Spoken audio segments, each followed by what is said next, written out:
Kerajaan Sumedang Larang cikal bakalnya adalah Kerajaan Tembong Agung, yang berdiri tahun 900 Masehi. Pendirinya adalah Prabu Aji Putih atas perintah Prabu Suryadewata, putra bungsu Maharaja Sunda Galuh, sebelum Keraton Galuh dipindahkan ke Pakuan, Pajajaran. Kemudian nama kerajaan berubah menjadi Kerajaan Himbar Buana, pada masa pemerintahan Prabu Tajimalela di tahun 950 Masehi. Tak lama kemudian Prabu Tajimalela merubah lagi nama kerajaan menjadi Kerajaan Sumedang Larang, yang berasal dari sabda Prabu Tajimalela, yaitu Insun Medal, Insun Madangan. Yang berarti aku dilahirkan, aku menerangi. Jadi Kerajaan Sumedang Larang berarti aku menerangi, Insun Madangan, dan tidak ada tandingannya atau larang. Memasuki abad ke-15, pengaruh Islam semakin kuat dengan didirikannya Kesultanan Cirebon oleh Pangeran Walangsungsang. Hal ini berimbas kepada semua kerajaan kecil di sekitarnya termasuk Kerajaan Sumedang Larang yang masuk wilayah Pajajaran.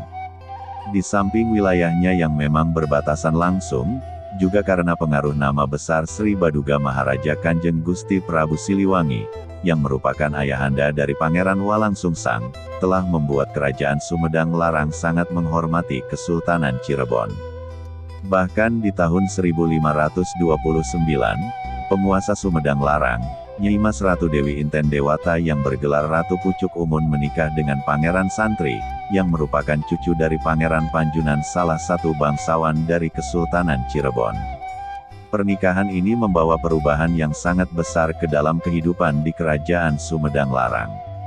Ratu Pucuk Umun setelah menikah dengan Pangeran Santri akhirnya memeluk agama Islam dan menyerahkan pimpinan kerajaan kepada suaminya, serta merubah namanya menjadi Nyai Mas Setiasi. Dari pernikahan Ratu Pucuk Umun dan Pangeran Santri, melahirkan seorang putra mahkota yang sangat tampan dan gagah bernama Raden Angkawijaya.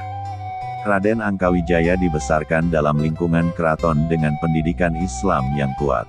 Bahkan untuk memperdalam ilmu agama Islam, Pangeran Santri mengirim Raden Angkawijaya ke Kesultanan Pajang di daerah Surakarta untuk belajar agama Islam. Selama lebih dari 5 tahun Pangeran Angkawijaya nyantri di Kesultanan Pajang yang merupakan pusat agama Islam di Pulau Jawa, pasca runtuhnya Kesultanan Demak. Pada 1580, Raden Angkawijaya diminta pulang ke Sumedang Larang oleh Pangeran Santri karena kedatangan 4 orang utusan dari Prabu Surya Kancana.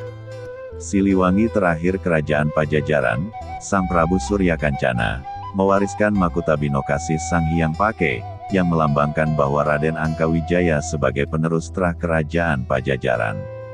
Setelah menerima kabar bahwa dirinya diminta segera pulang ke Sumedang Larang, Raden Angkawijaya segera menghadap Sultan Hadiwijaya, penguasa Kesultanan Pajang untuk berpamitan pulang. Ampun sinuwun Kanjeng Sultan, hamba mohon pamit untuk kembali ke Sumedang Larang, kata Raden Angkawijaya bersimpuh di hadapan Sultan Hadiwijaya sambil menundukkan kepalanya. Sultan Hadiwijaya berdiri dari singgasananya, tersenyum sambil menarik bahu Raden Angkawijaya untuk berdiri. Anak muda, berdirilah. Aku sudah mendengar kabar tentang kedatangan utusan Pajajaran kepada ayahmu, ujar Sultan Hadiwijaya sambil menepuk-nepuk bahu Pangeran Angkawijaya. Ampun sinuwun Kanjeng Sultan, sebenarnya hamba berat untuk meninggalkan Pajang, karena hamba merasa ilmu keagamaan hamba belum cukup, kata Pangeran Angkawijaya sambil menundukkan wajahnya dalam-dalam. Entah mengapa, Pangeran Angkawijaya merasa bahwa Sultan Hadiwijaya tidak menyukai keputusannya untuk kembali ke Sumedang Larang. Semua keputusan ada di tanganmu anak muda, apakah kamu siap meninggalkan Pajang dengan ilmu agama yang menurutmu sendiri masih kurang? Tanya Sultan Hadiwijaya sambil menatap tajam kepada Pangeran Angkawijaya. Ampun sinuwun Kanjeng Sultan, hamba berjanji setelah semua urusan di Sumedang Larang selesai, hamba akan kembali untuk belajar, jawab Angkawijaya lirih. Kembali untuk belajar agama atau untuk menikahi gadis dari Mataram? Tanya Sultan Hadiwijaya sambil tersenyum. Entah kenapa ucapan terakhir Sultan Hadiwijaya terasa seperti menamparkan muka dan menusuk hatinya. Dengan muka memerah, Angkawijaya memilih untuk tidak menjawab pertanyaan Sultan Hadiwijaya. Sudahlah anak muda, Lebih baik kau segera berangkat dan sampaikan salamku pada ayahmu, kata Sultan Hadiwijaya. Hamba mohon pamit undur dari hadapan Sinuwun Kanjeng Sultan, semoga hamba bisa segera kembali ke sini, kata Angkawijaya sambil membungkukkan badannya. Setelah bertemu Sang Sultan, Angkawijaya segera menaiki kudanya dan berangkat ke arah barat menuju ke Kerajaan Sumedang Larang. Setelah berhari-hari menempuh perjalanan, akhirnya Angkawijaya sampai di Keraton Sumedang Larang, dan langsung menuju ke kaputren tempat ibunya, yaitu Nyi Mas Setiasi. Ibunda tercintanya tampak sangat senang dengan kehadiran putra semata wayangnya. Alhamdulillah, Utun Anaking, rupanya dirimu telah tiba, sambut Nyi Mas Setiasi, dengan menahan tangis, saking menahan haru karena sudah hampir 5 tahun tidak bertemu putranya. Ambu, maafkan anakmu yang lama tidak menjumpaimu, kata Pangeran Angkawijaya sambil memeluk erat ibunya. Mereka berpelukan cukup lama saling melepas rindu. Anaking, malam ini kamu bermalam di sini saja, Ambu akan masakan yang lezat-lezat untukmu.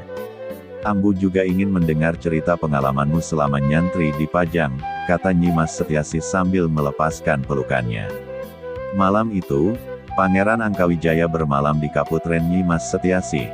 Sampai jauh malam, mereka berbincang melepas rindu.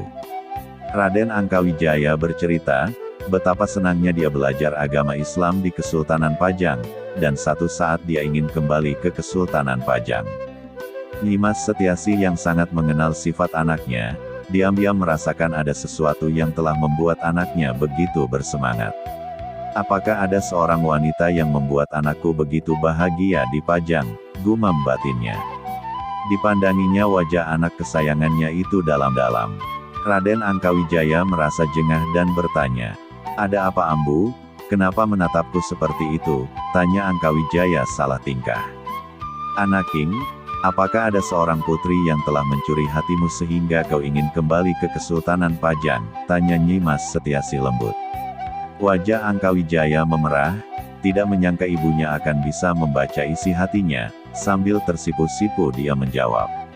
Iya Ambu, ada seorang putri dari Mataram yang membuat aku jatuh hati, dan kalau Ambu setuju aku berniat untuk mempersuntingnya, jawab Angkawijaya, dia tersipu malu kepada ibunya.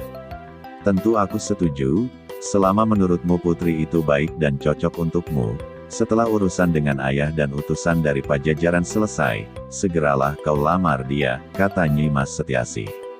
Angkawijaya merasa sangat senang, tidak menyangka bahwa ibunya akan menyetujui begitu saja putri pilihan hatinya, kemudian dicium tangan ibunya sambil berkata, terima kasih Ambu, aku yakin tidak akan mengecewakanmu. Sekarang sudah lewat tengah malam, istirahatlah. Besok kau temui ayahmu di pendopo keraton, kata Nyi Mas Setiasi sambil tersenyum.